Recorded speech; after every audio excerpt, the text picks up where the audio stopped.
Gusto lang namin malaman sino po itong apat na pulis na iniutos si General Santos na ipakulong. Ito po sila Police Staff Sergeant John Palangan, Police Corporal Renato Bendañan, Police Staff Sergeant Josie Ayan Carpio, at saka si Police Staff Sergeant Michael Juan. Ito yung apat binanggit. Mga nabanggit, police na ang positive nakakulong, and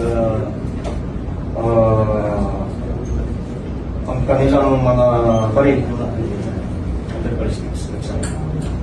Sila yung nag-responde ang gano'n makalap ng barilan sa tahanan ng mga person officer, si person officer Wantano. Ano, question sir, sila po yung mga nakasabilan ng pulis na hiningi na backup ng pulis na nasampon doon sa kaguluhan. Tama po yun, sila po yung nakasipilan. Ugat ito sa isang girian o pagtatalo sa isang lamayan ni Mr. Herrera. So itong dalawang pulis na si Palangan at si Dinanya ay nakainom. So they were basically drunk that time. And sabi nila, sa kanyang statement, hindi pag-usap sila na sila pararaanin. Tulad sila ng motorsiklo. So doon pa lang, nagkaroon ng pagtatalo. At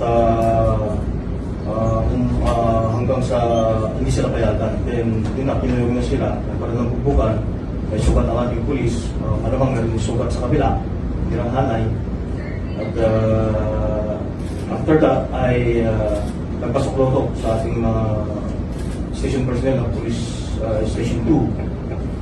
So, rumisponde itong dalawa, yung dalawang namatay, si Staff Sergeant Cabanya and Staff Sergeant Fernandez, kasama yung dalawang police na lasing. So, habang ipa-approach itong si Cabanya, ay nagpaputok agad ng dalawang beses downward. Ito ay tumutugma sa na-recover na cartridge sa kanyang baril. So that is confirmed. Forensic result. Then itong habang ang dalawa, itong si Staff Sergeant Cabanya and Fernandez ay pumunta doon sa bahay ng Correction Officer Talon. So itunuro kasi